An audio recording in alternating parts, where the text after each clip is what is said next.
Likewise. Here we go.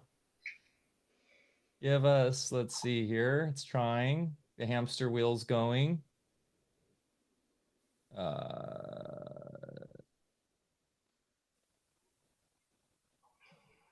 Okay, I'm hearing an echo. That's good.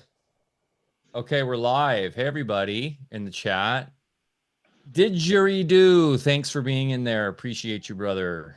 Everybody else that's joining us today. I'm going to hit record and we're going to fire this up. Here we go. Let me just do this.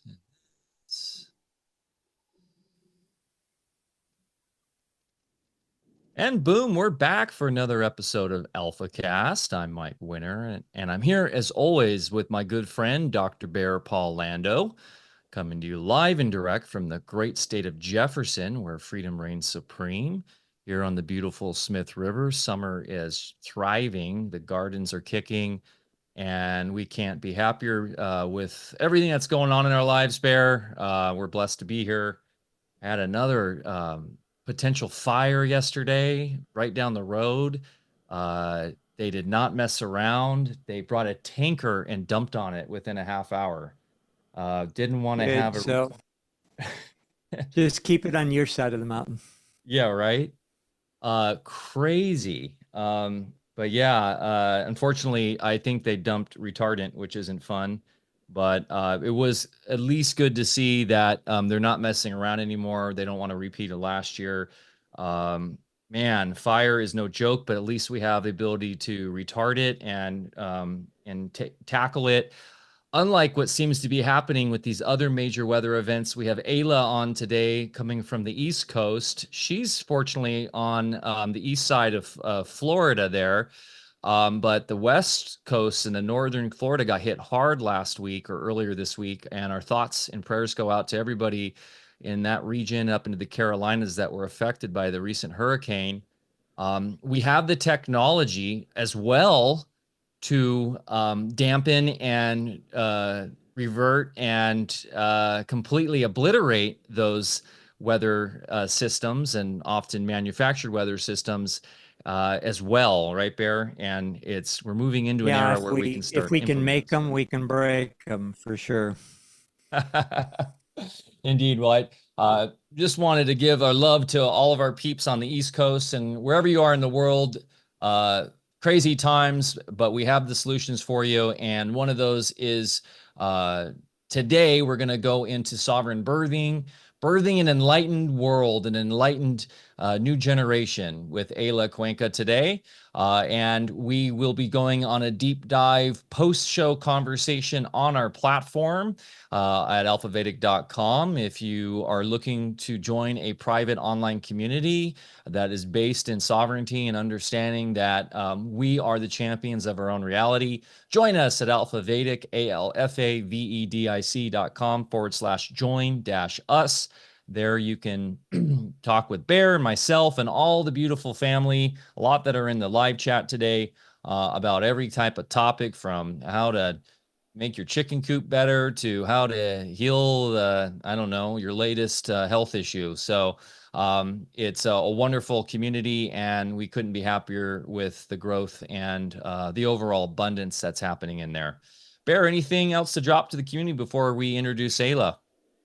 Speaking of chicken coops, our chicken run it's open to the air, so we've been inundated with ravens that are trying to poach eggs and pick on our birds. So we did a massive netting over it, and so the ravens this morning are up in the trees, just totally pissed off and frustrated.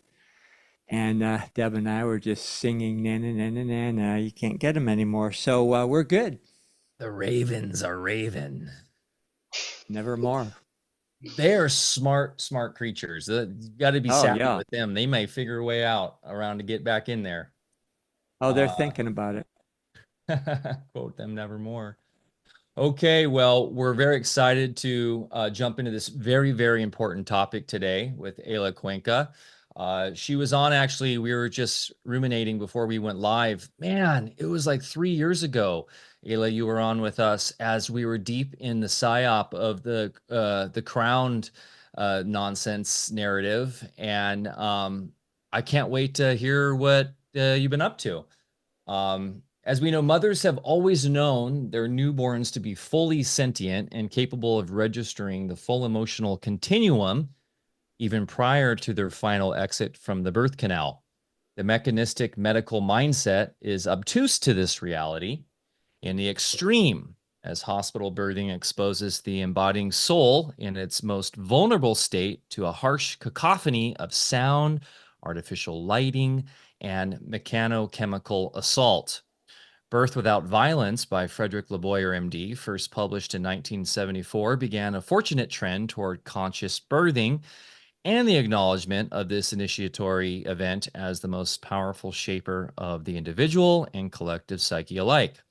Quote, the knowledge of how to give birth without outside intervention lies deep within each woman. Successful childbirth depends on the acceptance of the process. And that's a quote by Suzanne Arms.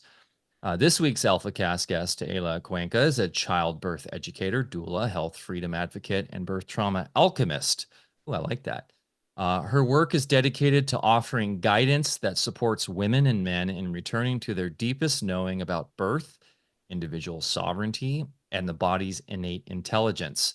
With a BA in anthropology and ethnographic photography from Bennington College, Eyla studied family systems and is passionate about helping change the conversation around the way women birth and inmate into the world. She brings an anthropological lens to her work with an eye for institutional critique. Eyla trained with the AAHCC, founded by Robert A. Bradley, M.D., where she specialized as a birth educator and doula. Her work as a guardian ad litem for the 11th Judicial Circuit of Florida, as well as attending over 200 births as a doula in both hospital and home settings, brought her into health freedom and advocacy work. Eyla thoroughly believes that it is everyone's right to have access to empowering education from conception to parenting, and that by using the tool of birth, we can understand the origin of chronic illness and access freedom, connection, and the most authentic version of ourselves. We have some show links below here and below the description. Definitely go check out her website, eylaquenca.com. And we've been promoting her Sovereign Birth Masterclass, which is a wonderful solution for women and for mothers and fathers to go deeper into these topics. And of course, we'll be talking about her Uncovering Birth Educator certification course she's now offering. Lando, an extremely, extremely important topic moving forward as we move into the private and develop our sovereign communities. Take it away, my friend. Yeah, perhaps the most important topic of all. And Eyla, thank you so much for making time with us today. And good to see you again. You know, it was a great discussion last time, so we'll go a little bit deeper, I'm sure, because you've been up to a lot of good stuff since then. Yeah, we first got together right in the core months of Covidius erectus there, as Mike said, the grand psyop, which they're trying to rev up again with the bird flu. So, so good to see you back in a little bit better times. You know, I told a little bit of a story last time we were together, and it might even be good as a contrast to your work to start it off with the same story. When I was doing my internship for birthing, which I had to do for emergency medicine, I was at Stanford Hospital, and my first day there, we had a full house. Every birthing room was full, and it just happened to coincide with NFL playoffs. So I was with all the docs in the room there, and you know, watching the football game, and the nurses were frantically, you know, poking their heads in and out, trying to keep everybody advised of what was going on. And it was very much of a disinterest other than what was on the tube. But when the game was over and it was time to go home, then within 45 minutes, every single room delivered either by C-section or chemically induced. Even though I didn't know what I know now, I was a little put off by that. I thought, wow, that's kind of rude. it also began my journey as far as looking elsewhere into different ways of doing. And we happened to have our kids shortly after that experience, and that prompted me to deliver my own kids in our bedroom. And I wasn't a trained doula like yourself, but my medical training at least gave me the understanding of what not to do. So yeah, they ended up being great experiences. Each time I fixed my wife a nice, little meal afterwards, and we sat around with our new family member. And, I think we just really forget what a natural event it is. And, I had some supplies on standby just in case there was any complications, but everything worked like a charm. So we're talking a lot about the financial sector these days and what's going on in politics, everything else. And it really pales in comparison to our most precious commodity, which is new life. And, that's why I just say, what you're doing is so invaluable. And again, thanks for being here to talk with us about it. And so maybe if we could just, for our audience that didn't catch the first one, we got a little bit of your bio already. If you could just maybe catch us up to what you've been up to since last time. And what we really want to do is get into your coursework and how you're training people these days. So welcome. Thank you so much for having me again. I feel like I'm sitting with friends around a fire every time I get together with you guys. I really enjoy this. And yeah, your story that you just told, I'm not sure exactly when that was, but if you were a student at the time, was it, it was in the last few decades, right? Maybe like the Yeah. 90s. Is that one? Okay. It was right about the time when Birth Without Violence came out, about 74, 75. Goodness. So, and what you describe is what was described to me by a client I met with this morning, where her doctor came in and said, we've been at this for a while, and she knew that he was going to be leaving, and she was like, well, you can go if you need to, but I'm not getting the induction, right? And it's like she had enough wherewithal to know what was going on. And she said, I really had thought we built a connection, and I realized in that moment that this is really about him and not about me, and I have to be about me, right? And so it's still going on, these things that we think only happen, decades ago when we knew less or when we had less awareness, but it's the same thing, just put a different date on it. So yeah, thank you for sharing that story. It's important for people to hear, as funny as it might seem sometimes. So what I've been up to the last few years, I think toward the end, maybe 2022, kind of the end of 2022, I came into contact with, it's funny you said that our precious commodity. Well, I came into contact with the commodification of children through various means, like what we consider to be a very altruistic act, which is adoption, surrogacy, IVF. And I kind of dove deep into that world because I started getting a lot of women, one-on-one clients and coaching who were reeling from the trauma of either surrogacy or IVF. And so I dove deep into that world to really understand the psyop of what's going on there. And I started working heavily in birth trauma and all of what that could mean, someone who had a traumatic birth, when they were born, or someone who gave birth and it was traumatic, or someone who did IVF and it was incredibly traumatic, or someone who wanted to get pregnant, they're now in their 40s and they donated eggs in their 20s and they're still feeling the trauma of having children somewhere that they don't know. And so this really opened up a whole new dimension in my work. I started to step out of attending births regularly, lactation counseling in the home, and the more what I would say like grassroots birth work that I was doing. And I kind of stepped onto a larger stage of working with women all over the world who were kind of like, it was the zeitgeist. It was like something happened to me and I'm ready to discharge it. And so that's where the birth trauma alchemy started to come in. And I was deep in ramping up the birth doula training. And I said, a lot of women, have the gift to do this. And I want as many women as possible to be reached with this resource. And so I started that training. It really took shape. And now we're at the birth educator training, which is just educating on all facets of birth, and birth being a vehicle for us to more deeply understand our sovereignty, and taking our health into our own hands, right? And so that's pretty much what I've been up to, and also dealing with the usual pushback you might expect when I speak out against things like surrogacy, so yeah, that's what's been on the docket.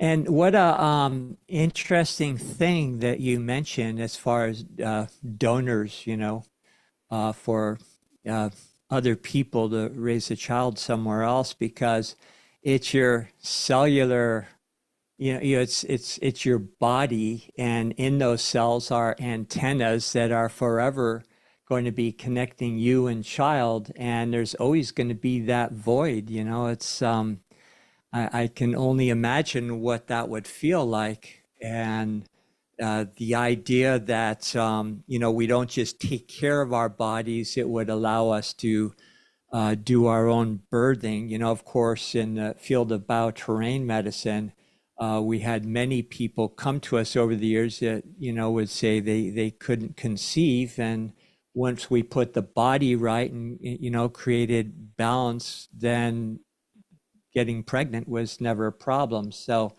and the nice long-term consequence of that also is that the moms, and also we treat dads a lot of times, but the health would improve, which would of course carry over to the newborn to be healthier in the process. And along with the bioterrain medicine, there was a tremendous amount of emotional clearing also, not just looking at physiology. So it really made for a healthy family nucleus. Of course, that's way out in left field for the conventional medical system that doesn't even know that those things exist, let alone are possible.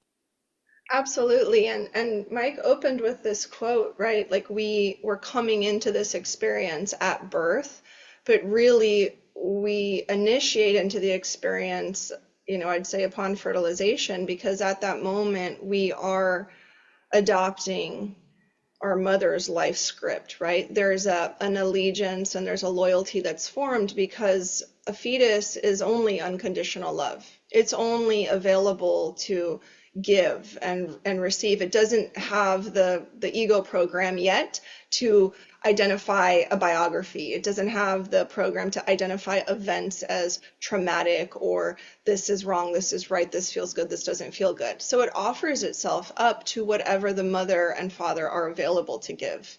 Right. And so, an example, I've been working a lot with the family systems therapy of Bert Hellinger, and currently I'm being mentored by Emily, who is a family constellations therapist and facilitator. And so she told us the story of a woman who was pregnant, waiting for her husband to come home. He was very unavailable. He had a lot of things going on.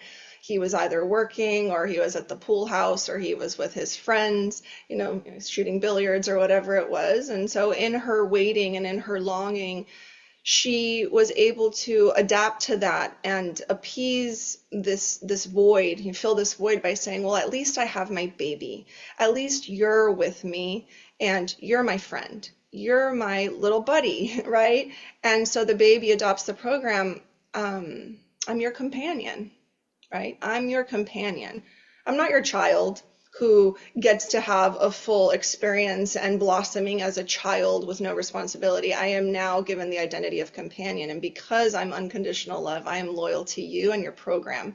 So then it took this woman, almost 4 decades in her life to disabuse herself from the loyalty and the program that her mother was her responsibility. Right? Her mother was her responsibility to take care of her, to be her companion. And finally, when she was able to disabuse herself from that program, she was able to find relationship. She was able to find a purpose in her life, the work she's now doing in her life. Because up until then, her love, her attachment, her connection, her purpose was being her mother's companion.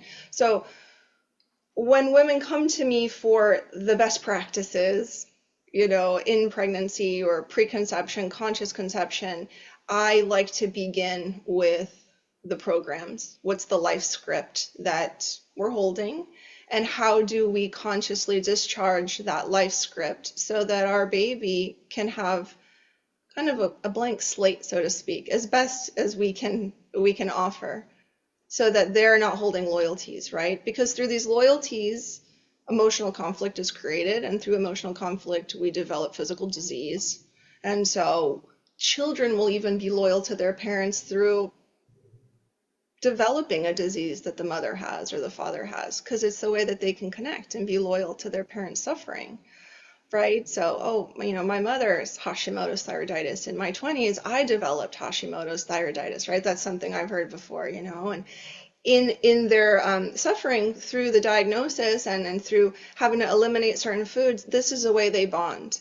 Because otherwise, the mother's emotionally unavailable to bond with her daughter. So it's through the disease that they can bond. So the disease helps them connect. And so bringing awareness to this in the preconception phase and in the pregnancy is really where I like to invite women to try to resonate and connect and self-reflect. And then we talk about, the diet and the education around birth. And, so for me, it's really, this is where we can begin to create a more connected, sovereign experience, is by holding up that mirror to our programs. How difficult is it for you as a constellation therapist, I think is what you're talking about, to just provoke that Training. kind of awareness in somebody? Typically, if someone's coming for guidance, they feel that there's something they don't know that they would like to have. And so by nature of that, they're available to receive. And I can sometimes gauge how much or how little, right? And so it's through asking questions, right? Like, what do you feel like is the thorn in your side right now? Like, and sometimes tears just come, or sometimes they'll say, well, I'm worried that I don't really know like what to do. Like, can I really be a good mom? I'm scared of even having the child. It's not even the birth itself. Am I responsible enough? So then I ask them if they want to talk about like, at what point they felt that they were that irresponsible person that wasn't able to handle, and who reflected that back to them. And so sometimes it's just an embraiding process and they reveal it to me without me having to direct anything. I simply ask questions and then they can say, oh yeah, that's a program. Like the only way I could connect with my parents was if I was always getting in trouble and, getting in trouble with the cops and doing the thing and, getting thrown into rehab. That was the only way that they would connect with me. Otherwise, I was almost invisible to them. So reflecting on all the scripts we started to write throughout life to lead us to the point. And that's why I say birth can reveal where we still have these stagnant points that are holding us back from moving forward into our full expression and to our most connected self and to our most sovereign self, right? We all want freedom. And so if we're tied down to the idea that, I can't be a good mother, even though there's no evidence to really show us to indicate that, we're still in some sort of a prison, right? Self-created prison. So. Man, I will just say this. The world is so crazy, I believe, at this point in time because of how we've lost connection with the power of thought and how we conceive reality and how important it is to have a divine connection with your mate far in advance before the conception happens, in actually using your thoughts together to conceive who you're bringing in and having that contract with that person. We live in such a materialistic realm now that unfortunately it's all chemicals and biology, right? And so man, how much chaos and insanity could we avoid if we got back to what Anastasia, like the Ringing Cedars books, talks about, how having this divine sort of pact with your mate to come into birth and into conception with the proper thinking and the proper divine sort of pact on who you're bringing in, and knowing they're coming in already before the conception even happens, right? It's yeah, man, it's just my mind is spiraling right now, Ayla, with all these ideas of different disease and where they come from, specifically from the fact that there's this notion of just all random biology and chemicals, you know? Right. And when people say genetic, like I invite them to the possibility that it's a belief system. That's like the only reason the disease would actually be passed down is because of a belief system, not because it's like in the DNA. Well, and So even if there is some validity to the DNA genetic side, that's still just an after effect. They're still right. not getting to the cause, right? Right. And, when we can understand loyalties, loyalties to suffering, all children want is to be loved at whatever price, which is why, this book, The Primal Wound, that I've just finished, it's incredible. And it's all about understanding the primal wound, which is when we disconnect from love at birth, when the mother is not, when we don't bond with the mother, or we've been with her for 10 months and then we're disconnected. That's where the primal wound is formed. That's what she posits. And so people say, well, we needed to remove that child from that home because the mother was an alcoholic, right? It's better for her to be with a family that loves her and has resources, right? This is all the intellectualizing of a human experience. This is all the intellectualizing of what is best for the child, but the child only feels what it feels, which is a loyalty to that mother. Even if she would have been disconnected or an addict, that child needed to stay with that parent, right, in order to not feel that primal wound, regardless of what the environment was. And so many people disagree with that. But you look at adoptees across the board, and all of them, the ones I've spoken to and the ones that I've studied in the research, want to reconnect with the biological mother. Always. There's always a pull, and there's so much emotion around that, right? Because there is a loyalty to that bond and that connection. And so this is where the topic, and like you said, just the technology and the biology, it's like this is where it becomes really dangerous, because if we have the scenario of, an egg donor where they create an embryo, they fertilize the embryo and then they implant that into a surrogate, who is the biological mother, right? Like, is it the woman who gestated? I would say so, because the baby's cerebral spinal fluid is, the amniotic fluid is formed by the mother's cerebral spinal fluid. They're exchanging experiences for 10 months, information, right? But it's someone else, it's a different woman's egg. So is she also the biological mother, right? And this is where the technology and the conventional medicine and science start to get into, we get into this really murky territory where a primal wound is created regardless of the situation, right? Regardless of who ends up with the baby in the end, because a bonding took place through that biology, through that gestation, and now they're with a third party, right? So in looking at this, we just start to see we've come so far from what is actually such a connected and simple and conscious process. So the question I would have is, if we consider that we're all powerful spiritual beings, including the unborn, and we choose our parents, which I believe is true. Interesting situation where you are using the biology of, or let's just say, you've got your own Akashic, which is being tapped into to re-embody in the first place. But then again, you've got two biologies as far as contributing to the whole birthing experience in the first place. I mean, I don't have any way of understanding, what's going to happen in that situation, but have you ever just thought about it? And I'm sure you have in that consideration. Yeah, absolutely, because I do believe that that soul chose that path of having three different mothers, right? That's part of their path. That's part of the polishing of their heart and their experience. So I believe that, which is why I would never say it's actually wrong or right, right? There's Mhm. simply a consequence to be conscious of, right? There, as the parent of that child, say, well, now it's twice removed from the egg from the surrogate. Now we're here. There's a primal wound. And as we walk this path together, because we have the soul contract, I am compelled to have consciousness of this primal wound as I raise this child, you know.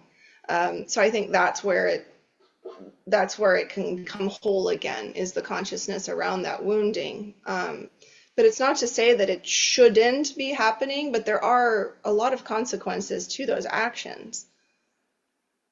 Yeah, and who's to deny this spiritual connection between a mom and a child, that if you believe in past life, destiny, and cause and effect and karma, that child is chosen to come specifically to have that reconnection with that parent. And if that parent's an alcoholic, maybe that child's there too. Maybe that child was an alcoholic in their past life, for instance, and have come to now experience that through the parent's eyes and have a healing through that.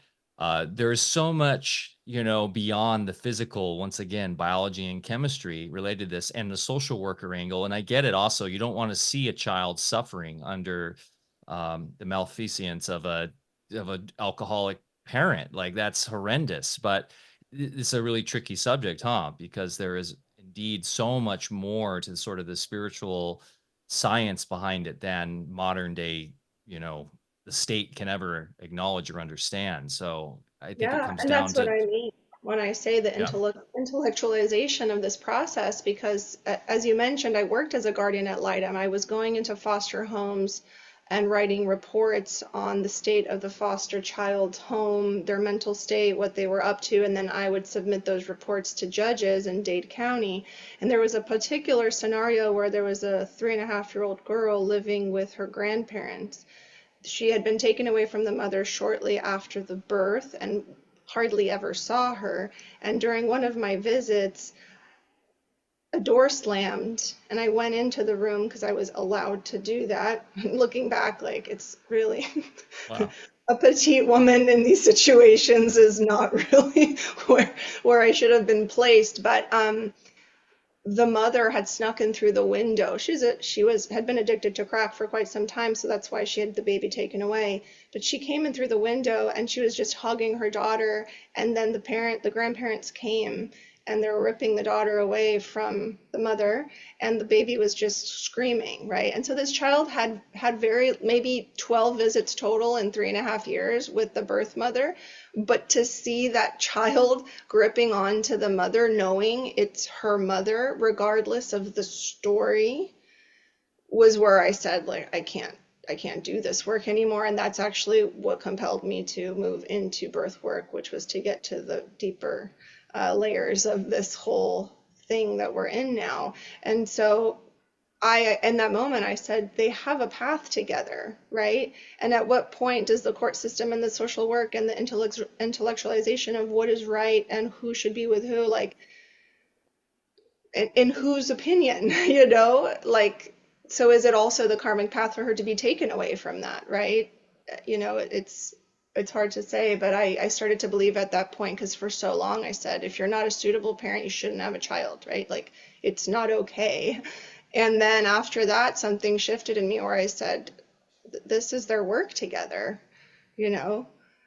And that's really hard, I think, for a lot of people to grok, because, at what point does it become abuse? And then Yeah. at what, it's a, Well, they say, Ayla, it takes a village, right? And I think yeah, that's a huge part of the issue of modern society, is and the quote unquote nuclear family, which I got in trouble saying a couple shows ago, because that is a bastardization of the true family dynamic during the 1950s and the nuclear age, and trying to create that perfect little idealization of the family, right? In the 50s in America, it's not a nuclear family. My bad. You're right. It is the grand multi-generational family and the greater village, right? So, and when we come into these situations, traditionally you would have the wise women's circle that would come in and help, and you would have other elders that would step in, and loved ones, not the state. So obviously, yeah, this needs to be taken with tenderness and with a respect for the sacred. And that, of course, we don't have when we're dealing with mechanized state operations. No, and I mean, this is one of the reasons that women don't feel that they know how to birth, or they don't know how to breastfeed, is because they've grown up right in these nuclear families, or like I call them the pods, the little houses on the hillside, where it's like they don't have the cousins or the aunts or the multi-generations teaching them. So they don't grow up watching birth. They don't grow up watching their older sister breastfeed. We're so isolated now that these things that are just natural responses of the body feel so foreign and so out of reach and so mysterious, right? Birth is not mysterious. It's magical, but it's not mysterious. But it feels that way because we don't grow up watching it. And this is also why little girls don't have the body literacy that they should, and they grow up to be adult women who, have been hiding or suppressing their menstruation. They never experienced a proper initiation into womanhood. They don't even know how to read their own cycles. There's so many things because birth was hidden, and we don't have the multi-generations teaching young girls about, and boys, and that's a whole other conversation, but where do these initiations lie? We really don't have them. So I'd like to really know more about your master class, but before we get into that, you have an interesting background. You've worked with administrative agencies, and now you're a health sovereignty advocate, which is a little bit incongruous, matching the two there. So can you tell us a little bit about your work in that arena? Yeah, I mean, I also used to live in Italy making cheese in a tiny town, so I just trying to live life to the fullest. Yeah, I would say, the scenario I just described, of kind of like, it was one of the last visits I ever did before I bowed out of the guardian ad litem work. I think that's where I said, okay, this is not actually how to change it, because my perspective was that I could change it by entering at that level, you Right. know.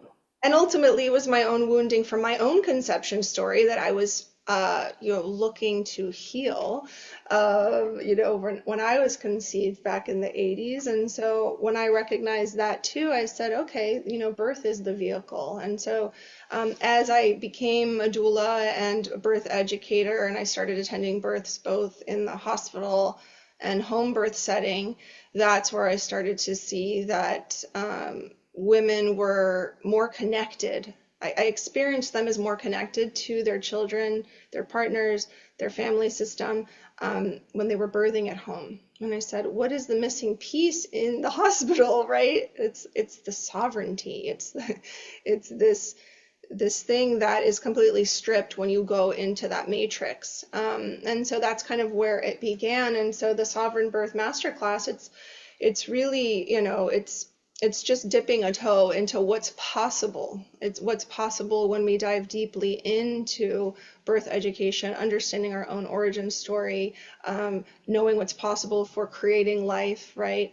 The desire to procreate is really our animal desire to survive. It's the connection with the immortal. So that's, knowing that, understanding that, but also understanding that there's a spiritual element of this, and there's so much possible. And so that Sovereign Birth Masterclass gives you that kind of step into seeing that, if you don't know your options, you don't have any, right? So what are they?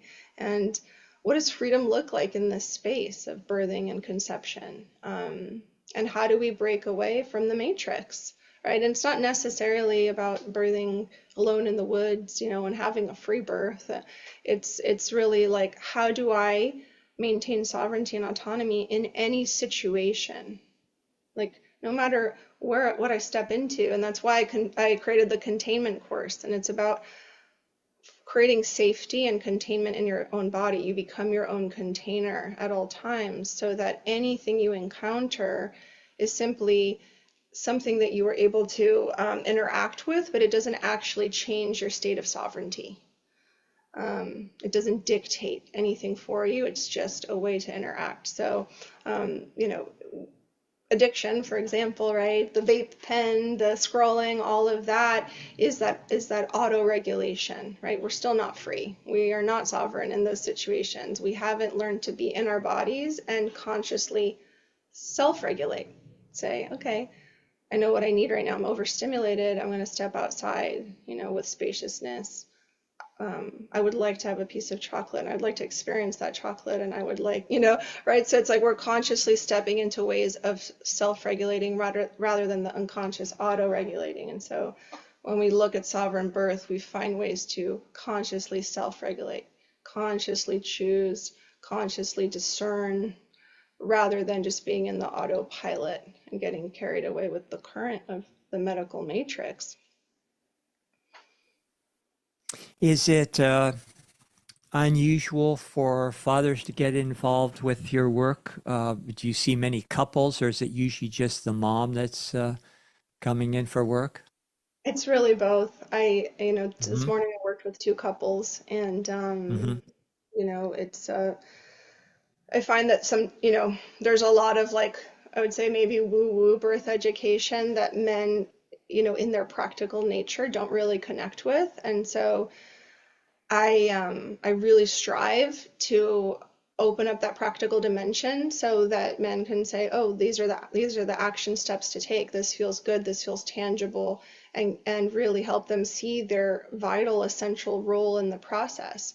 You know, men have it so hard in our society because there's, you know, women have resources, women have access to community, women have so much that, you know, they're not tapping into, but men hardly do. I mean, it's few and far between that men can make connections with other men, that men can experience emotion in a space. Like there's so much working against men. And so a lot of what I like to offer is like the honoring of the male presence and the role, right? And it's like the integration of that. And sometimes I see even in couple dynamics where the woman is really like leading everything, and you know, by telling him to lead, she's still leading, you know, and and so inviting her to step into reception, to receiving, and inviting him to basically setting him up for success, right? And so I end up working with couples in kind of establishing more of a dynamic like that,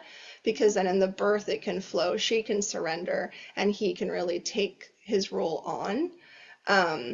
And so often birth education that I see, generally speaking, is like, hold her hand, you know, tell her she's doing great, let her know you're there for her. But, you know, this is really her thing. You know, it's not really honoring the role that they're playing, actually.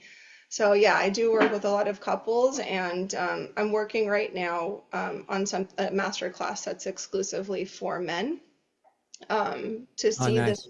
process as their initiation if they didn't already feel that they experienced an initiation into manhood, which sometimes feels funny because I'm a woman, but it's an invitation through my birth perspective, for them, you know, for you guys. So watching a ball game with the guys isn't a proper initiation into maleness. So I'd like to The know cigar more. in the waiting room. Yeah. Yeah, right. Exactly. I'd like to know more about your concept of alchemy and birthing. You know, if I look at it just from a physical level, of course, you know, it's an electrical event, and the male polarity is that initial spark from the hydrogen or the solar element, and then the woman more the water element that takes that information and coalesces it, you know, into a real grounded, you know, real experience in the physical world. So, I mean, you can't have one without the other, and it just seems like there has to be some. Uh, I think with some people, it just happens naturally and intuitively, and you know, we understand that even at the moment of conception, that it's wow, it just happened. But I think so many people are, you know, lack that connection. So how do you go about maybe, or what do you mean by alchemical birthing? Let's just start there. Oh, I mean, it can mean so many things. Well, first, Mhm. um, one of the things I do talk about in restoring the male's role is kind of tied into this because that's where I tell people, conception without sex is really removing the male from the equation, even if it's his sperm, and this is where we get into, the male kind of actually feeling that he goes into the sidelines of the process and almost like an emasculation of his role. And so, yeah, this is a subject I've touched on with quite a few couples, right? And we're missing that alchemy, the moment in sex where the conception, takes place. And now it's, even like AI and, prongs and tubes and petri dishes. So yeah, we do talk about that because the birth trauma processing I have done has been around the IVF process and the man still not finding his place in the family system besides being a financial provider. They've even told me I feel like that's really just the role I played in this and donating some sperm, right? So that in itself is very traumatic for everyone involved. It's, so bringing awareness to that, offering possibilities for exiting the IVF route, right? And being open to a different type of alchemical possibility when they've been told, you're an advanced age, or you had a previous miscarriage, or you have this gene, or BRCA, or whatever it is that people are told. We can take the journey to bring alchemy back into this by making some shifts. And so in that process, they go through a lot of alchemy because there's emotional release, there's changes of lifestyle, there's new choices being made. So this process of conceiving opens up a whole alchemical process and metamorphosis in their life. Some people even move homes. Some people make big changes when they go through this process of seeing that we do want to try this a way that is outside of the medical matrix. I mean, I don't know how much you guys know, like how popular IVF is at this point. I mean, many couples that I have, Family members that have had to conceive that way, close family members, because they had given up. Yeah. right, it's a lot, and especially the city that I'm in. And so, um, And doing that, they culture the embryo, and we know through our whole explorations in the fake psyop of virology, what damage physically, mentally, spiritually is happening to that embryo as it's going through this in vitro process. Not only having illness come about, and I have family members that are dealing with certain issues with their young ones, and I think it might have to do a bit with that, right? Like being built in a lab. You're losing out on so much connection, you're losing out on hormonal stuff, but also just sort of the spiritual mental side of that too, is just like disconnection. I mean, taking it bare from like a new German medicine perspective, you can spin out on all different angles. So I love that you're bringing the alchemy in, Eyla, because what we talk a lot about on this platform is how we can heal from anything. We know we've seen fertility rates just plummeting, right, in society, which is part of the plan, of course. But I'm curious on some strategies that you provide for those who might have, supposed low fertility rates, especially when men. Do you have a specific, I don't know, curriculum and that they read and that they understand about their health and wellness? And how do they tackle that? And have you seen, instances where men who had low sperm count, for instance, are able to regain that back? yeah, I have a master class called Pregnancy After 35, where we really just tackle concepts around fertility. Not just advanced age, right, is what they Mhm. like to call it, but just concepts around fertility for men and women. And I would say that can be a general education of breaking open ways of thinking. However, I do like to invite people to step more into a one-on-one setting because hearing, like a client, for example, I had recently, she is in her mid 40s and has been trying to get pregnant and was not having success with it, right? And so she chalked it up to age. which I don't even take into account as a practitioner in this field. I just don't take it into account. And so we started talking about her history, and then it came out that she had donated eggs in, she was 21, and the harvesting process had been very physically taxing, very emotionally taxing, and she met the children as they were growing up, and felt this deep longing to be with them. And so, of course, there was no emotional real estate available for her to create new life. There was this whole unresolved history. And so, in working together a little bit, we were able to, I wouldn't say clear that, because it's not about clearing, it's about integrating. So we integrated that more, and she was able to, have success with that without having to, do all of this like biohacking and all this other stuff that, feels overwhelming and expensive and inaccessible and like such a thing, right? She was simply able to go inside and reconcile. And this is where family constellation work can be quite helpful. In making these integrations and reconciliations happen. From a German New Medicine perspective, a lot of the clients that say, I have endometriosis, I have these polyps, I have, talking about the reproductive system, we end up discussing and going into detail about, history with abuse, history with, unwanted conflicts, emergency events, surprise events, so many things that, feed into conflicts with the womb. And when going into that from the more psycho-emotional perspective and integrating that, they're able to then get pregnant.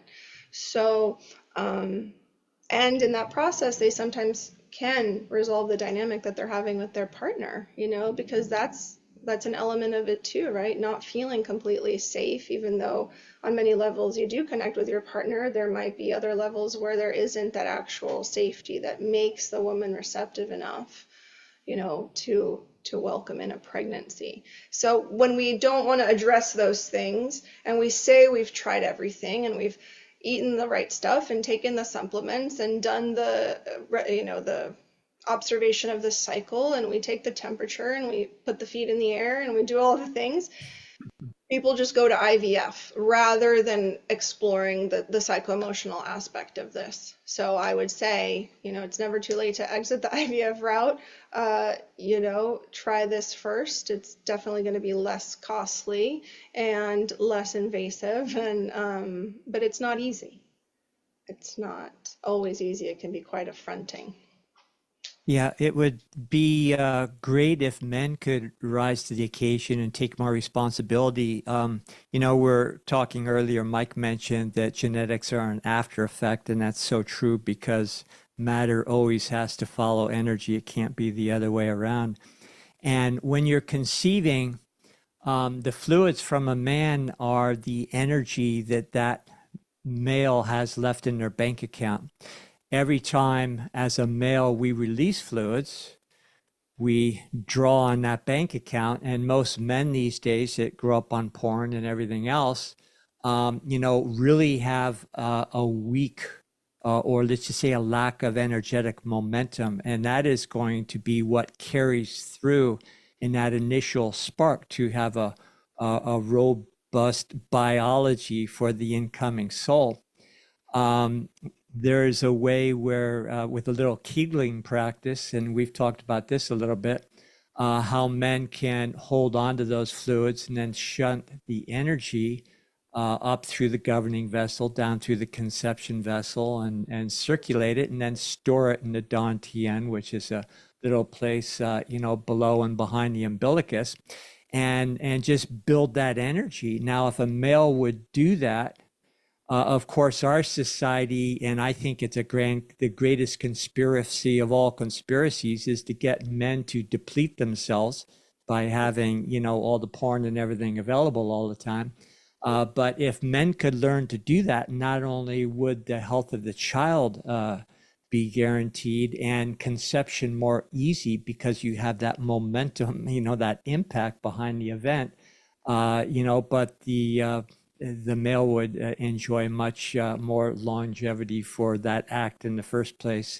and Right. also overall health. Now, if you have a really enlightened couple, what you're doing is instead of just circulating that energy within yourself, you're taking in the woman's energy, circulating through the same channels. The woman is doing the same thing with your energy. You have a true alchemical marriage, and a blending, a harmonization of yin and yang. And then when you do, get to the point where you intend to conceive, you're really gonna, in my opinion, start birthing super kids. Right. I think the average dude out there is that's a little bit of a stretch, to train themselves to have that kind of self-control. But I think that's where our species needs to go. That's just my opinion. Yeah, absolutely. And in the process of getting there, they go through their own alchemy, their own initiation, right? Hmm. And maturation. And I see a lot of couples that, sometimes they're in different places. And I think with the right support, they can start to, get on the same level. But there is just so much out there that they're inundated with. And there's so many like escape routes, emergent like, exit doors, hatches for them to go, or it's like, here, just pay us some money and we can get you what you need and you don't really have to do the work, right? And that's how I view a lot of these industries related to birth. But alchemy can happen. I had a client, it was a wonderful gentleman in his late 60s, and he wanted to process his birth because he was intuiting that it was the reason he hadn't found the appropriate partnership in his life. He hadn't found the right partner, and so in processing his birth and integrating some of the experiences that he had and the separation he had from his mother at birth, he had a big discharge in the energy and felt excited, felt worthy, and made some reconciliations with his mother who had passed, but energetically he was able to make some reconciliations with her and leave her to her role and now walk to his role because he had always been her caretaker. And so there are many ways that alchemy can happen for everyone when we use, birth again as that vehicle to show us where we want to go. So it's not even just the woman who's birthing, it's someone who's been birthed. It's it's someone who's considering birth, and it can show us so much. Yeah, and so with the birth educators that I'm gathering now, the students that I'm about to start training, this is what what we're talking about today this is what we have in mind, is how do we start to change the landscape, around how people perceive birth and conception, and how do couples connect, perhaps in the container of the education of the class that they would take. Maybe this is how they can see that each of them play this beautiful role in this process. And this is where the woman can, set him up for success so that he can take that lead and he can initiate and he can feel the connection, and where she can receive, and so they start to go into that dance. But sometimes, it feels like one person's leading and the other person's kind of on a leash in a sense, energetically, and so through this education, it's assigning these roles, and saying, do you want to step into it? Love that. And so the idea of the masculine and the feminine dynamic here is so important, right? And so on the masculine side, being a defender, right, of the family and of an advocate, of course, for the mother, if you do find yourself in a hospital, I think that's a really important role. But I'm just curious, what are some other avenues and elements of the masculine side here in really engaging with the couple dynamic within birth?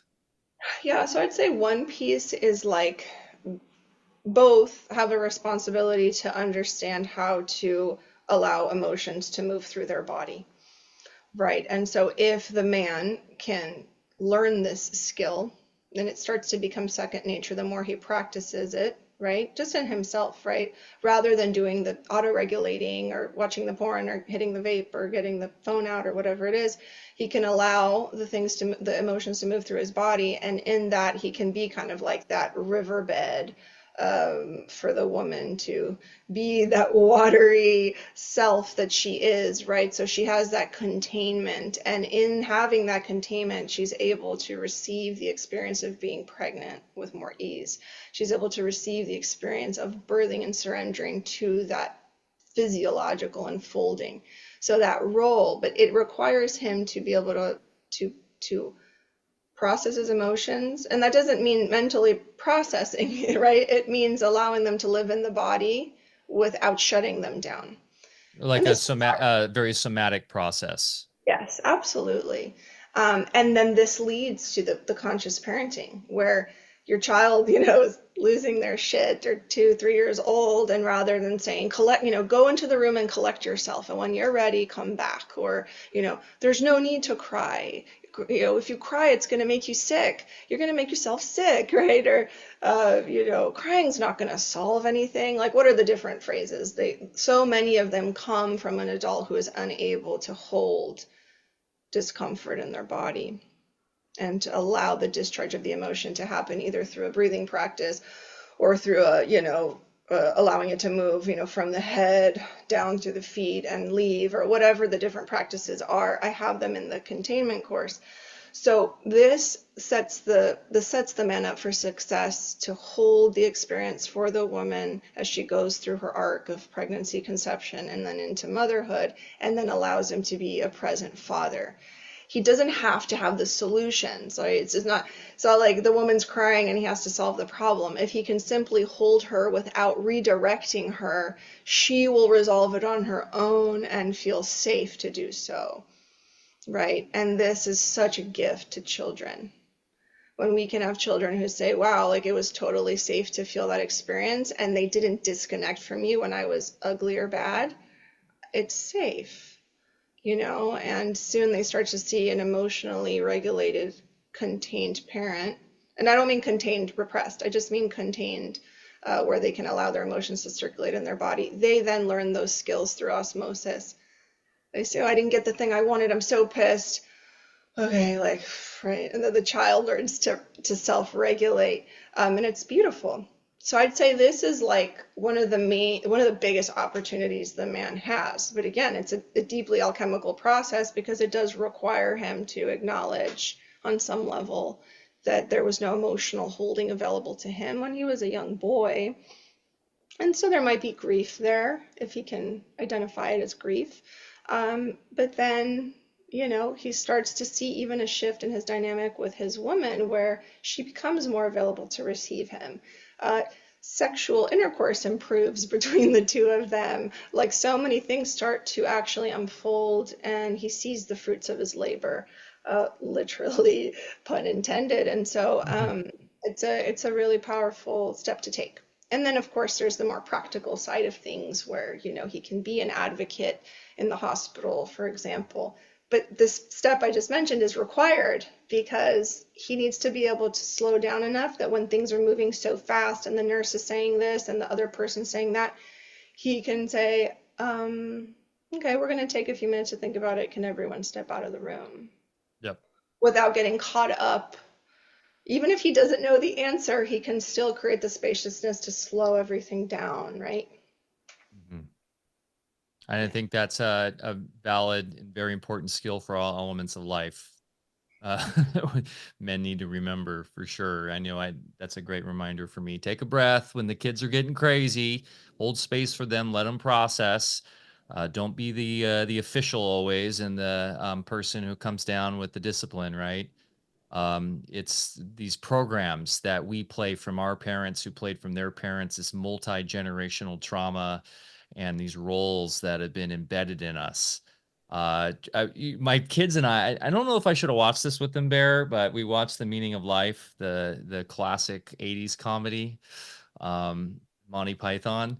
And how funny is, there's some parts that are like, oh guys, we got to fast forward this, like there's some parts in that movie that are so on point, like the hospital birth scene, if you remember, where they bring in all the equipment. It's all the equipment, and it's all about the equipment and the machinery. And then she finally has birth, and it's like the baby doesn't even matter. It's like all about the process and the cool technology. There are some really hilarious points in that movie, and it's I think it's good at times to laugh at the insanity. At something Bear and I love to do, is just like be able to, I think on the masculine side, is to be able to like laugh at it all and like not let it become so heavy, and be that, because we know we have the power, and to keep it light and to keep it, you know, on the level of, hey, we got this, is a really important role for the man as well. But I really thank you for that response. And I hope a lot of the Alpha Vedic men in our community that are listening to this, that are expecting, can appreciate the inner work that needs to be done, because really this is all about the inner game, right? Yeah, absolutely. And I just want to say so much will become available to men when they, and it's just about them. It's not about changing their woman, their partner. It's not about changing the environment around them at all, right? This is like where I feel like real sovereignty comes in, because it's just about a mastery of your own system, and a lot becomes available at that point. And like even perception of reality becomes a new perception of reality becomes available, and women will naturally organize in the same way that I tell women, like, once you stop, right? When the nagging stops, the control stops, when you only congratulate when things are done that feel good to you, and that's it. That's the feedback you give. They start to experience a different man who then feels very purposeful and built up, and therefore wants to provide the containment, right? So it's not about her changing him either. It's about her releasing the control, and like as Laura Doyle says, even if he's in charge of paying the electric bill and he forgets and the power goes out, you don't say shit. He'll notice the power's out and he'll be like, oh man, Nick, I need to put this alert on my calendar, and he'll fix it and he'll do it. And then when the power goes back on, say, I'm so glad the power's back on, right? If you've entrusted them to do something for the family, you entrust them to do something for the family, and that's it, right? But it's hard. Many women are so used to the belief that we've, inherited from our feminist ancestors, that we have to be in control and kind of be watching. And, we get into this kind of dark mommy archetype. And so it's no wonder that many women feel dropped by their man during birth, and during this process. But it's unfortunately in their own doing as well. I think another thing that's been lost on most men is we're supposed to be a buffer between our women folk and the conventional mechanistic system, and we should be educated enough to see through it, and and to stand between it, so that system brings no harm to our family. And in standing up to the system, I like the point you brought up with Mike, which is bringing humor back into it. It's kind of like Braveheart mooning the enemy. Yes. It's I think men need to get back in touch with their authentic, mischievous little boy. Because part of what guys do is we laugh and we have a different kind of sense of humor, but that's the best way to deflate the assumed power that the conventional system tries to have over us. So I think we could maybe avail ourselves to maybe some of the advancements that are into the system or available by the system, but then again, not be totally succumbed or a victim of it at the same time. Yeah, And I think Darth Vader and the Emperor never told a joke, Bear. Exactly. So So, a little bit of and Han Solo in there. You want a little bit of him in there. and I think men have just, become completely ignorant in, accepting all that conventional system tells us, where, we just need to be smarter than that. So let me ask you, Eyla, the whole recent psyop with the virus thing, that did wake up a lot of people, and a lot of people through that have begun to reject the conventional system and to become more self-sufficient in their own health. How far off do you think we are as far as the birthing end of things as well? Because as you're aware, and I think the subject of that 1974 book was actually about a country that was pretty much wholesale using midwives at home and not hospital births. Is that true? So how would I really? Well, do you think that's something that we're going to realize someday in the not too distant future? As people just, going back to what many cultures and even some recent countries have done, which is home birth is the norm and not the exception. I don't know. It's not that like want to be a pessimist or anything like that. My hope is that we're moving in that direction simply because I want everyone to know what it is to feel free in this human plane. However, we do like we're kind of in a vacuum in this alternative community where we see birth in this way. And even my doula trainees, they'll say, "Oh yeah, there's so much home birth on Instagram." I said it's an algorithm and it's just 1% of us, because even people who I know that have woken up in the last few years to new possibilities in health, will still go to the hospital and will still, enlist medications, drugs, let's call them, for their birth, and will still initiate processes with childhood vaccinations, even if they're, you know, doing certain things in their home and eating farm raised local meat, and they've painted their house with EMF blocker paint, and they've done these things, and they whatever it is, but they still, when it comes to birth, haven't really stepped outside of that. I will say that I have met MDs in the last few years who were like, "Oh, I've abandoned that and I am now moving into this and I see clearly. And if I have children, there is no way I am birthing outside of my home." So yes, I have seen examples, but on the whole, mostly, I think that there's just still there are still layers to peel back, and I Yeah. really do feel that Hollywood is largely responsible for the masses having the perception that birth really is something to keep in the hospital, even if we do it naturally, uh, you Yeah. know, um, I and no, go ahead, finish your thought. And the regulations on midwives are becoming stricter and stricter over the last few years, state to state. And there are many states in the US where midwifery and home birth is actually Yeah. illegal. So if you wanted to work with a midwife, it would have to be a certified nurse midwife in a hospital. Yeah. It's I'm not quite sure where we stand in this landscape yet, Mhm. because I do see that the pandemic opened a lot up in terms of choice and awareness, but I also see that this specific realm is still uh, not super tapped into. I truly believe we're in the last throes of the Empire Strikes Back phase. Yeah. I like to be optimistic. And, when I left the conventional system as far as my vocation and went back, I went to naturopathic college. And that was like towards the latter part of the 70s.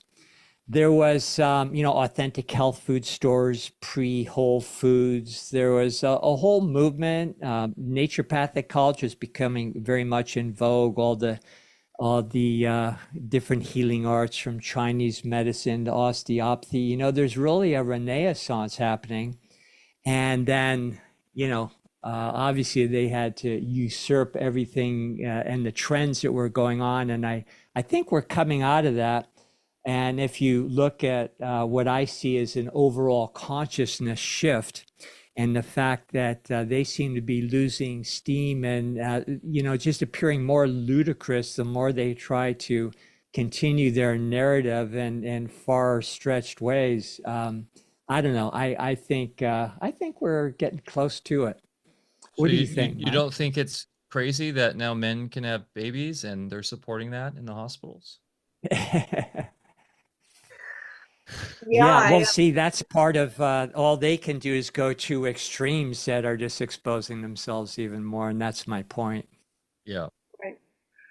I, it's interesting to me because I was just at Esalen in Big Sur a Oh week wow. ago, and I grew up going there because I grew up in Santa Cruz. So it was a cool place to be a kid. As an adult, I was like, it's beautiful here. And why is like half the population here today wearing a mask? I was just gonna ask you, or did they offer you a mask? They didn't offer me one, but we weren't wearing them, obviously. And, you know, wherever I go, it's like I'm usually barefoot. I've never worn a mask. Like I'm just like in my experience. And so I kind of looked around and I'm like, what's going on? And then I realized, I remembered throughout the pandemic, just even like when Joe Dispenza did, he had done a program in Naples, Florida. He was requiring everyone to provide a COVID test, and I was like, He oh, was? this, Seriously? Oh well, yeah, yeah. to enter the event. And then I grew up going to Wow. Mount Madonna School That's in Santa Cruz. mind-blowing. I thought he was Mr. Mind Over Matter guy. Right, exactly. And I grew up going to Mount Madonna School, which is a yogic center in California that was founded by Baba Hari Das, and I couldn't go back during those years because I didn't have a COVID test to provide. And I'm like, wait a minute, I grew up here and it was all about breaking out of the system. Like they developed this commune here and like built a school here so that even the children of the community didn't have to deal with like everyone else in the conventional system. And somehow this, and I'm sure you guys have talked about this concept extensively over the years, where it's like, how is that community captured by this? So I wonder, like, I still kind of see it, with some of the people I work with, where it's like there's a lot open there, but then when it comes to, the virus and Science. it's So Just the science. if we did a remake of Bob, Ted, Carol, and Alice, was it? Remember that one? It was at Essalon, and they're at an Est thing, and it was like right in oh that time period. And so anyway, they'd all be wearing masks, I suppose. And isn't it interesting that all the avant-garde, schools of old have just gone on to retard overdrive? yeah. Well, it's what Rudolf Steiner would call the Luciferian deception, Mhm. right? They went so far on that side that they lost touch with the true reality and the truth. And they've been played. They've been totally played. And yeah, Esalen lost all legitimacy during the early 2020 when they were doing all that stuff. You saw it happening though over the years. All of the sort of hippie, spiritual new age, a lot of it, not all, but a lot kind of went down this path of trust the science and wokeism. And I was going to ask, actually, you've seen a lot of that, right, in the doula midwifery scene, Oh I assume. yeah. I mean, one thing at Esalen was like everybody had pronouns, and then I got a craniosacral therapy done, and she asked me for my pronouns. I said I don't know what that means because F you or my pronouns. I have a mischievous side too. I said I don't know what that means, and I was like put off, and yeah, with my doula training and even the birth educator training, when I had the kickoff call for the doula training, I said, this not the space for you to be in if you expect me to use gender neutral language. I say birthing woman, I say man. I don't believe that men can give birth. Their pronouns are not allowed here. So if you feel excluded, I'm sorry, but there are so many other places you can go to get that kind of treatment. I am the last enclave for people to come here and learn about birth, where we are honoring the masculine and honoring the feminine, and we are not diluting it by any means with any kind of political ideology.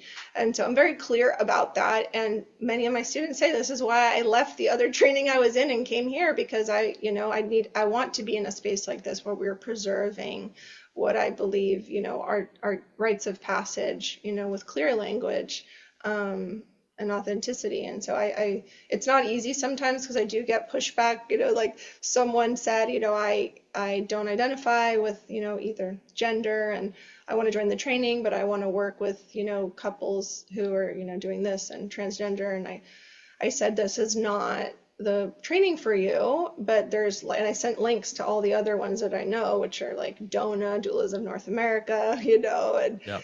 all these other places, and they wrote a review on my Google page that said that I was, what was the term for the people?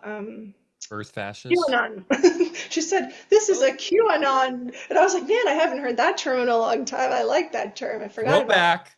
the throwback. And so, it got taken down or whatever. But yeah, it was like that kind of response. And I said, there's so many other places to go where you can get that kind of echo chamber. It's just Trust not. the, I'm sorry, trust the birth plan. Um, wow. Yeah. So what's great about this, Eyla, is it's opening up a huge marketplace for you.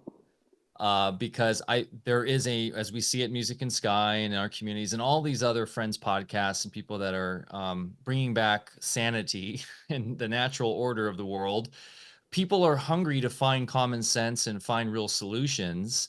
So we're really stoked to be partnered with you and helping you get that word out, right, through the affiliate links that we're providing, because this is a super important service. And we're seeing on our end too. We're just always slowly moving up in our growth as people are finding us, as the common sense world continues to grow. And as Bear was saying, the retard overdrive is going to collapse. There is a bifurcation of society. And I think the answer to Bear's question is, I think a lot of people are figuring out the law stuff. And I was going to ask you about this real quick, going into the private and not worrying about what the state says you can do, because that's just a corporation that has no power over your straw. They can tell your straw man to do whatever, but that's not you. You can use that when you want, but they have no control over you as the living man or woman.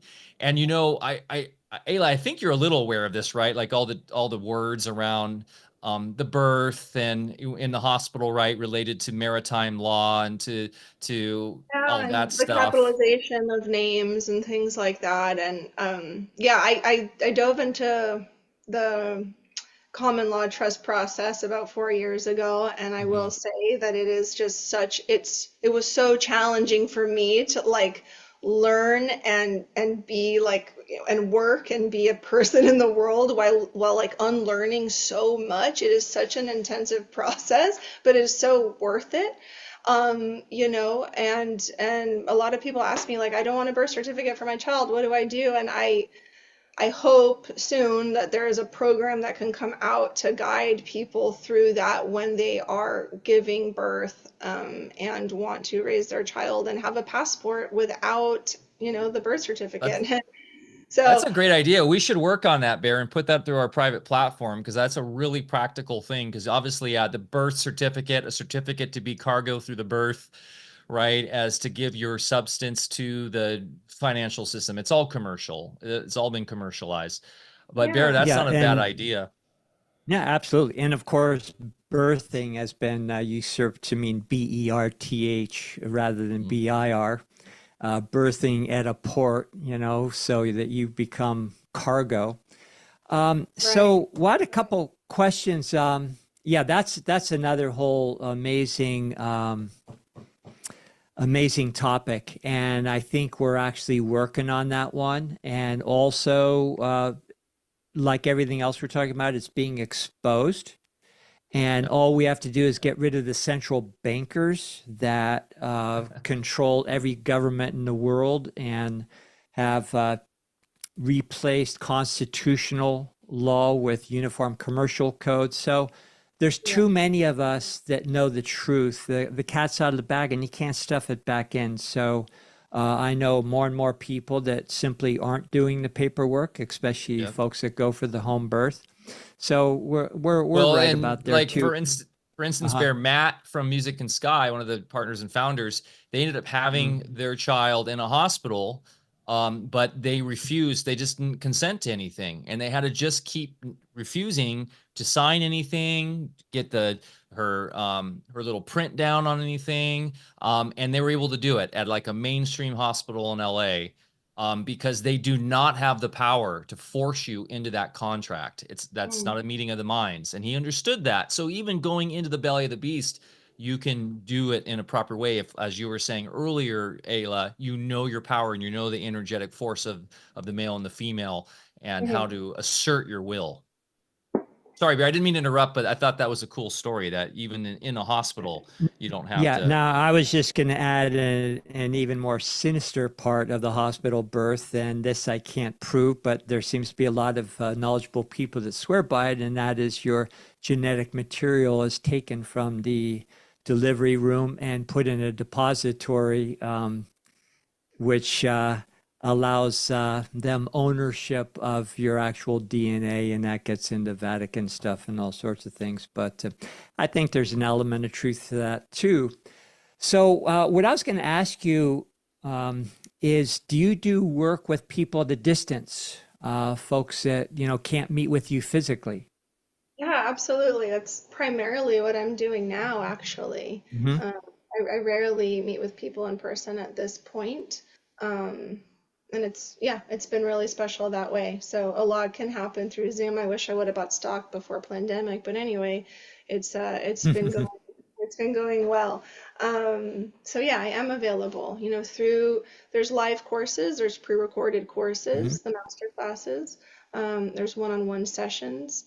If somebody wants support throughout the entire process of preconception through pregnancy and birth, there's an entire container that I can provide to be a guide for them through their process. So there are a lot of options. And So, if you're doing one-on-one, do you do like Zoom meetings or we something? Zoom, and we are connected on Mm. Telegram. So we're connected on Okay. kind of a daily basis if that feels supportive, and then we'll meet for more extensive sessions on Zoom.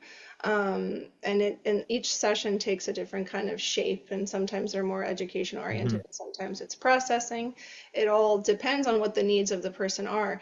If people are unsure how they can fit into this, framework that I have, we can always do an introductory call, just to see Hmm. if there is, an entry point. But I would wager that there's an entry point for everyone, because when we come Right. across things, there's something there um, that we're looking for, and even what you mentioned about the genetic material, sometimes, people want to learn about the placenta, for example, and what to do with it. Maybe you have it in your freezer because you wanted to save it after the birth, you just didn't want the hospital to have it, or any questions like that. I can always offer support and feedback and solutions, possibilities. Because yeah, the human placenta is worth $50,000, and it's hard to prove where it goes, but if you really do follow the trail, which I have been now for the last few years, they're not getting discarded. So that's why many women now are holding on to it, consuming it or doing something else with it, or whatever the case may be. Nothing beats placenta pie. Yeah. Um, we did it. Yeah, we had a doula, and she helped us with that, and I think she put it into pills, even some of it into pills for potential Yeah. post birth issues. That I don't think we ever really needed it. But yeah, you want to have that. The afterbirth's really important, right? Right. I make tinctures from it, so I'll just let it steep in brandy for, 6 weeks, and then when women start getting their menses back, it helps them with the transition.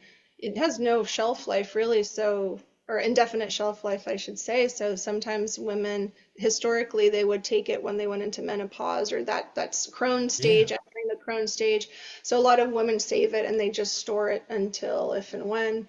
But yeah, I don't support cold foods after birth. It's not great for the system, but sometimes right after the birth, I will make a smoothie with the raw placenta for the woman, or she'll just take an inch piece and dip it in honey and swallow it. But it really helps the bleeding stop, helps contract the uterus.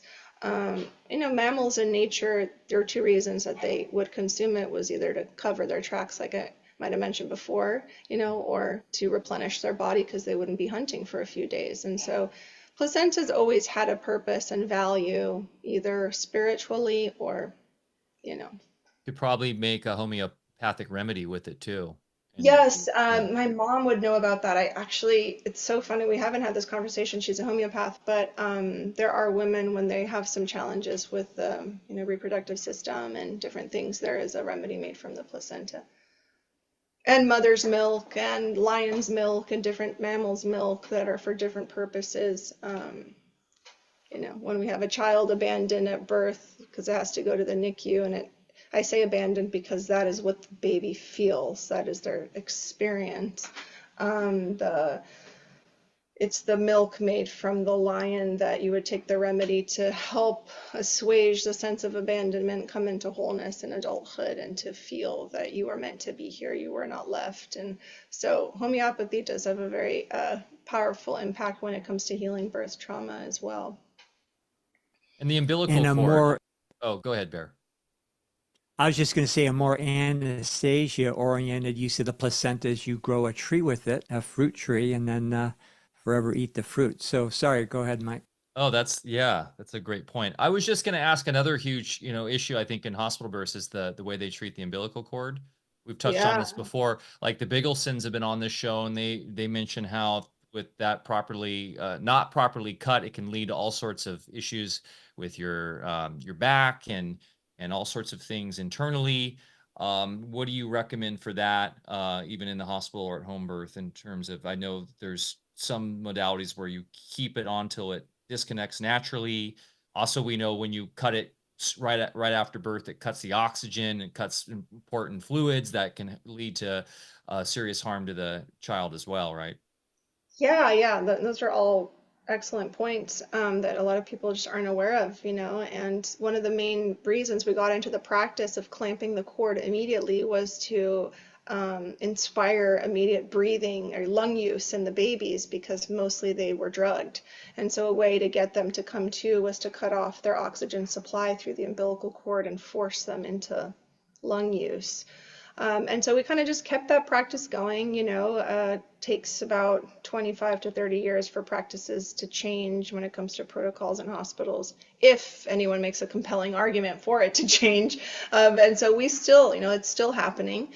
And what happens is when that cord is clamped immediately and cut, the baby doesn't get all of that cord blood back to its body, the placental blood, which is quite a bit of blood that the baby needs. So then baby, has lower APGAR score, lower oxygen levels, and so then they have to go into observation. So it's something that could be easily avoided by allowing the cord to continue to pulse blood back to the baby until it stops pulsing.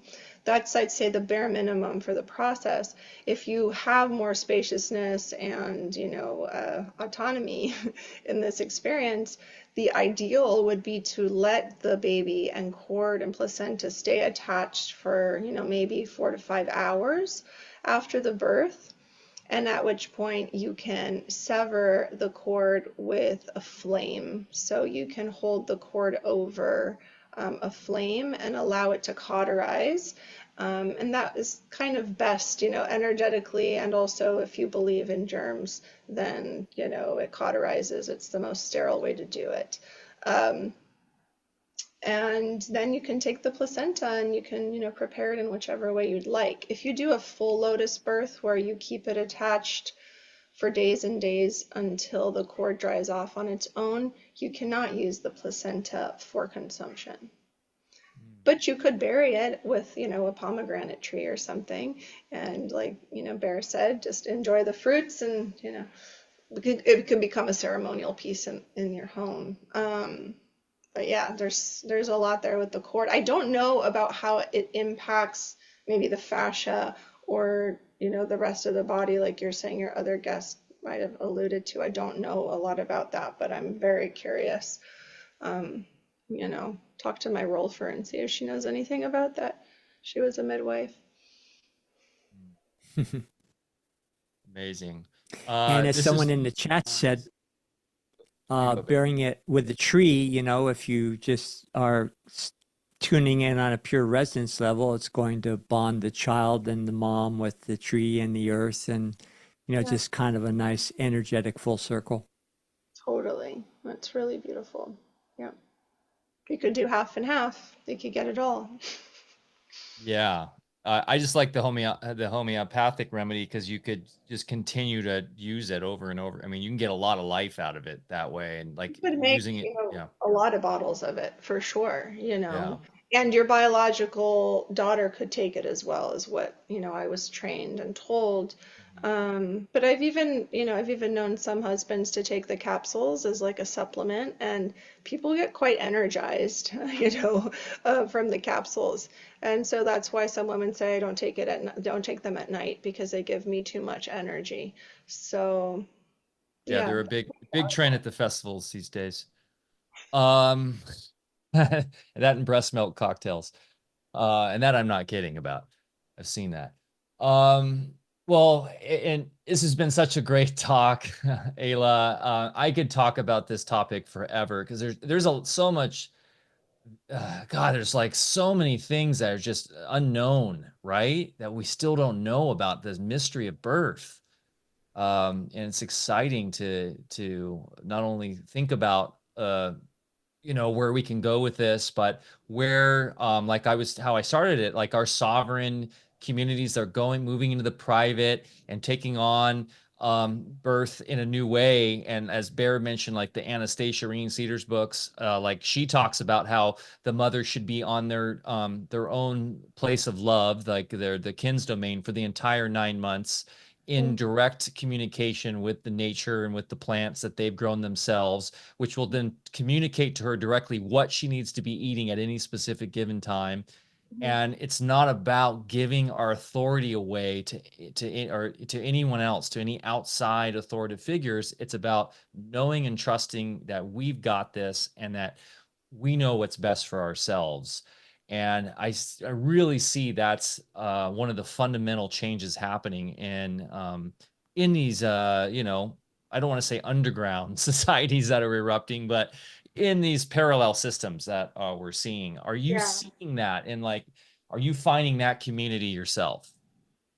Myself, honestly, I've found, yeah, I mean, I have a community here where I live, of women, but it feels like we always want to be in the same physical space. Like we all live in different areas, and it's almost like I imagine what you guys have over there, and that's that return home, of wanting to walk, however many yards over, and you can connect there. And that's, and like you feel that net of support, and the children are supported, and everyone's, exchanging ideas and energy. And then there's also, the boundaries of being in your own space with that nuclear family, but within this bigger support system. And so, yeah, it's here, and I feel like it's a constant effort to, disabuse ourselves from that high-paced frequency that seems to take us over, very often. And then, of course, I've created a membership with women everywhere. I have someone in New Zealand and Canada, and we're forming that, virtually, because just knowing that that exists, that parallel, what did you call it? Parallel community. Allows us to be in a stride that feels better on a daily basis, knowing that that's there and we can tap into that at any time, But have I found a place where I'd say like I'd want to birth again? I don't know that that exists yet for me because of there's a lot going on.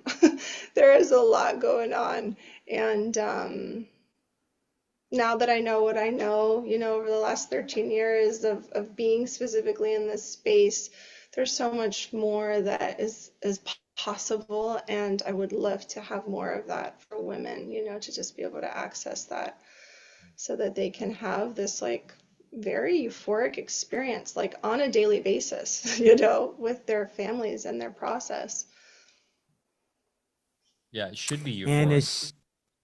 it's just another life event that we need to remove the fear from. So you're doing amazing work and so important. And so appreciate this talk today. Is there any final words that you have or anything that we haven't talked about that you'd like to cover? Can I ask one question too, Ayla? Do you foresee a time when childbirth, and this is kind of an esoteric, trippy question, but when Baron's brought this up in previous podcasts, where childbirth isn't painful or a crazy process anymore, but an evolved way where, and I know some women engage in this, right? Maybe you teach this, but it's a pleasurable experience. Oh, well, I think so I guess maybe my closing comment would actually be the answer to that question, which Hmm. how we birth is how we life, you know? And so if we're able to come into a relationship with life that is one of surrender and ease and then divine inspired action, that's how we will birth. So I can't say that there's like a technique or a place we're going to get to a plateau where it's gone. It's actually just how you engage with life. So I would Yeah, say I that's, I think that's a brilliant answer. yeah. Couldn't agree more. It's what my son and I recently went on a backpacking trip, and at times it was brutal. It was painful. The backpacks got heavy, and we ended up, and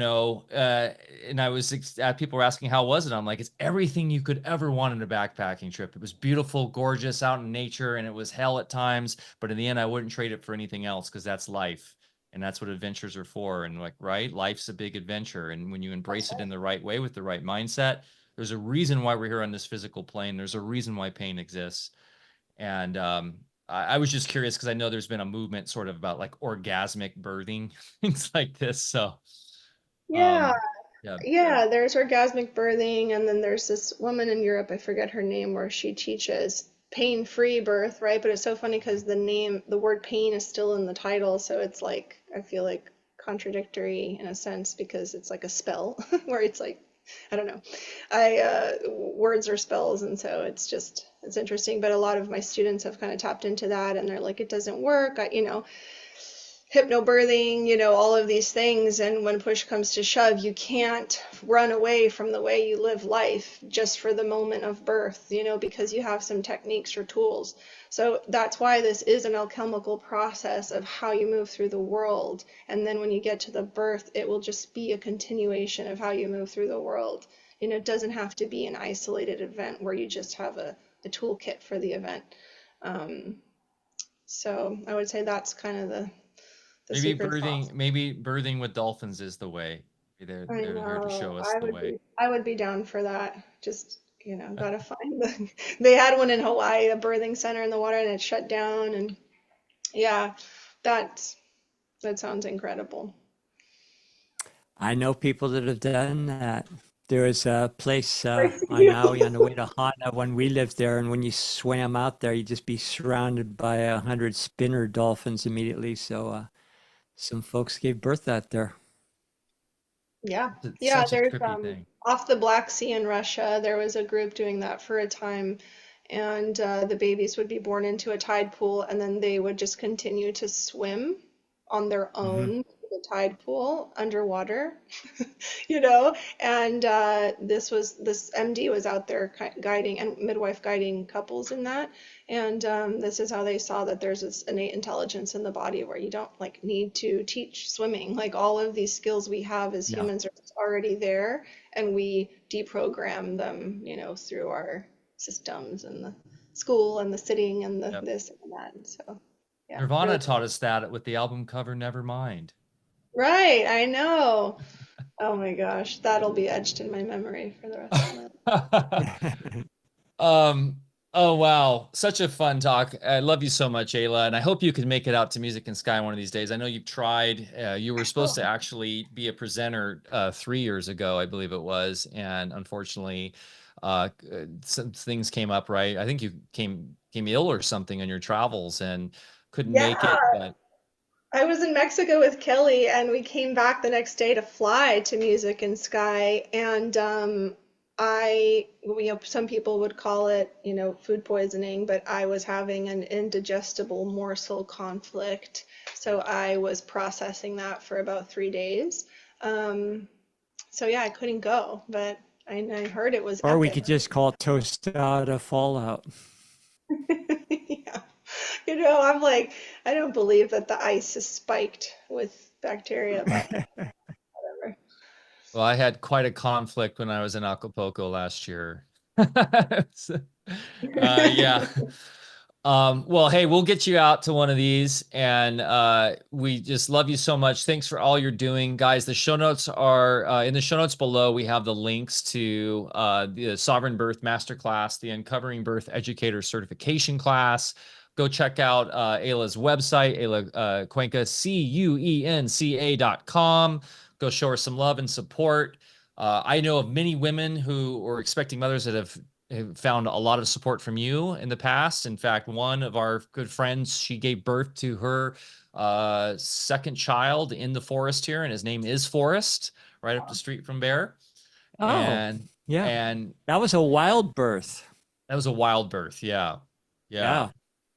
And that kid is thriving. He was at Music in Sky this year. What a beautiful child running around. I mean, that kid was running around at a very young age.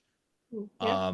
Yeah, like up and running at like one, like very young, I remember, and just so spot on, bright and luminous. And that's what, children, you see that in those who, like we were mentioning at the very beginning, conceived in a way that's very conscious, with a couple that's very conscious, and it shows in their children. And that's the future that makes me really excited. So, thank you Yeah. guys. Love you. Remember to get outside, get your feet in the dirt, go plant something, go for a hike, show Mother Nature some love. And we'll see you next week for a deep dive into Tartaria, Antiquitech, and all of that stuff. It'll be a fun spin, a different thing that we love to do here on AlphaCast. And then I'm off to Australia for the Living Free Festival. I can't wait for that. By the way, Bear, we may be doing, I'll talk to you about it, a podcast with Tom Barnett. Bring you in on Zoom, and he and I will be in Byron.